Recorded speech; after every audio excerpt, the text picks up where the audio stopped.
5 years ago, India vowed to topple China as the world's factory, pouring $23 billion into a manufacturing revolution. The official story promised a 25% gross domestic product surge. Yet today, manufacturing's share has fallen even lower, with just 8% of funds paid out. Why did an audacious plan backed by Apple, Reliance, and hundreds of global giants unravel, even as mobile phones and pharmaceuticals soared? To find the real reasons behind this split outcome, we need to look deep inside the blueprint and the bureaucracy that shaped it all.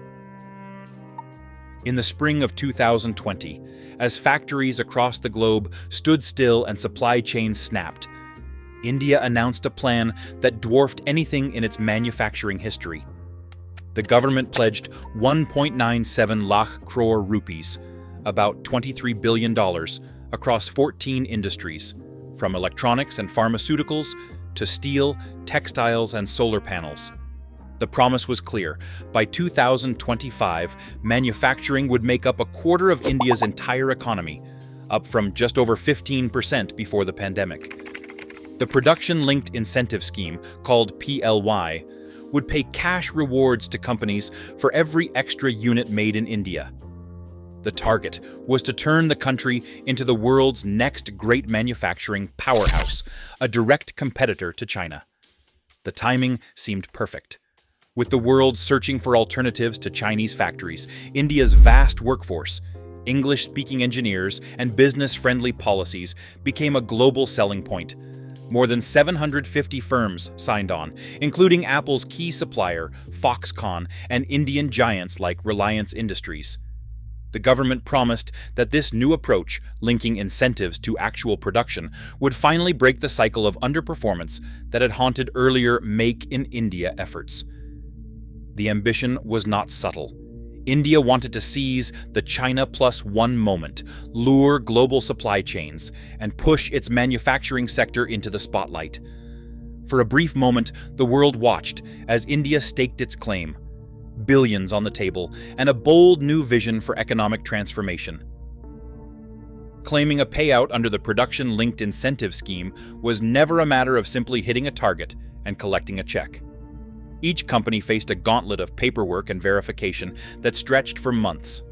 The process started with a tight deadline. Firms had just 7 months from the end of each financial year to submit their claim. That meant assembling stacks of audited financial statements, goods and services tax filings, sales certificates, and statutory auditor confirmations, all in government-mandated formats. Once submitted, claims landed on the desks of project management agency officers, who began with a desk review. Any mismatch in numbers, a goods and services tax return that didn't line up with export data, or a missing certificate, triggered a clarification cycle. Companies had to respond within set timelines, sometimes submitting the same documents again and again. Only after surviving the paperwork did the process move to site inspections and audits. Officers visited factories to verify production lines, cross-check inventory, and ensure that every figure matched what was on paper. For many firms, this meant weeks of waiting, punctuated by requests for more information or follow-up inspections. Even after passing these hurdles, approval wasn't guaranteed. Final sign-off came from the competent authority, often months after the initial claim. In practice, the entire process, from submission to payout, routinely stretched 7 to 10 months, and sometimes longer if discrepancies appeared. Each step added friction, tying up working capital and forcing companies to operate in the dark about when or if their incentive would arrive. For many, the paperwork became a bottleneck that would later turn into a cash flow crisis. Mobile phones became the headline story of India's $23 billion manufacturing push. Production soared 146% in just 4 years, rising from 2.13 lakh crore rupees to 5.25 lakh crore rupees. Apple's newest iPhones now roll off lines in Chennai and Bengaluru, destined for export. Foxconn and Samsung hit their targets, drawing billions in foreign investment and creating tens of thousands of jobs. Pharmaceuticals followed with their own surge. India moved from a trade deficit of 1,930 crore rupees in bulk drugs to a surplus of 2,280 crore rupees by 2025. Nearly 40 out of 54 targeted pharmaceutical ingredients are now made domestically, and the country's medicine exports reached 1.7 lakh crore rupees. But beyond these bright spots, the numbers tell a different story. Solar manufacturing, once touted as a future giant, faltered badly. Of the 12 companies approved, 8 are unlikely to meet their targets.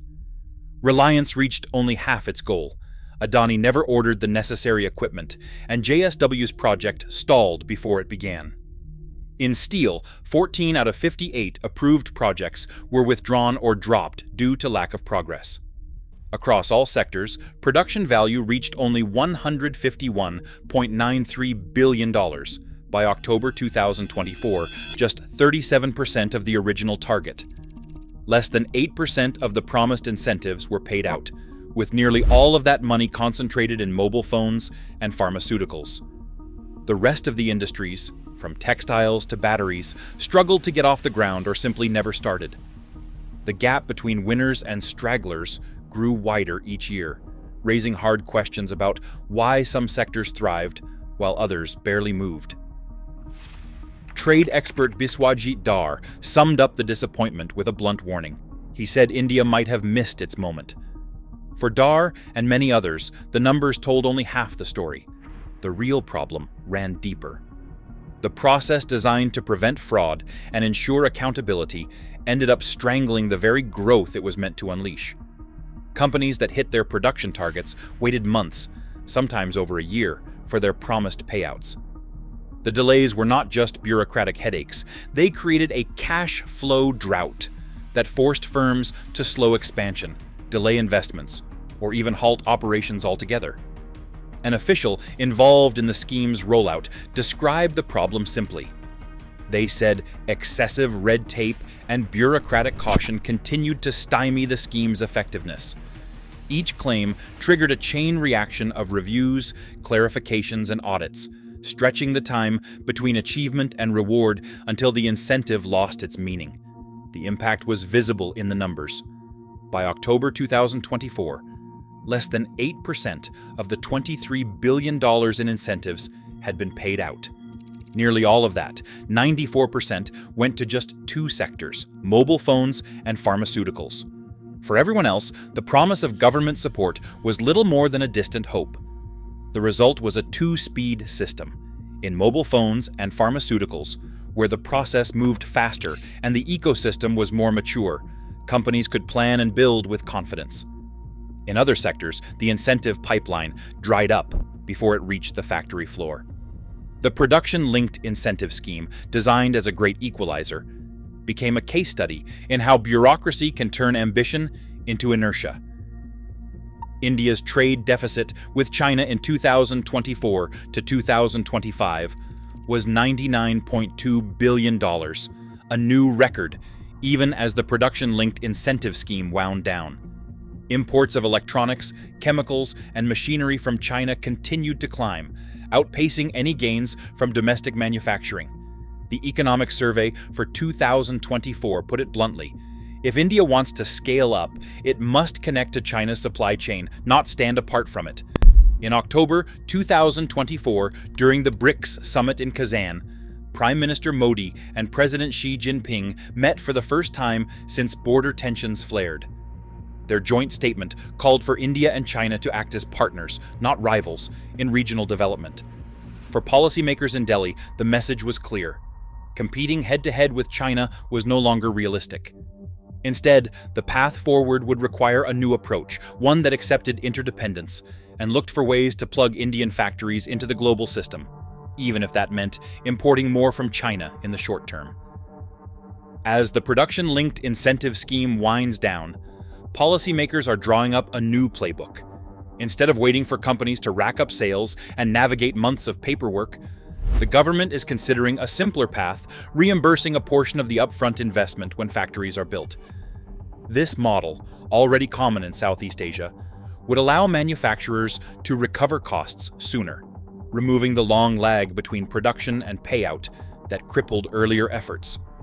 Officials have confirmed that the current incentives will sunset between 2025 and 2027 for the original 14 sectors. But they insist the manufacturing push is not over. The focus is shifting to targeted industries with proven potential, and the hope is that a streamlined, investment-based approach can avoid the traps that sank the last plan. The next chapter in India's manufacturing story is being written now, with lessons from the past shaping every draft. Today, India's manufacturing ambitions face a new reality. Global supply chains reward speed and certainty, not just investment. As $23 billion hangs in the balance, the next chapter depends on cutting red tape, not just cutting checks. In the race to compete, execution is everything. What is your take?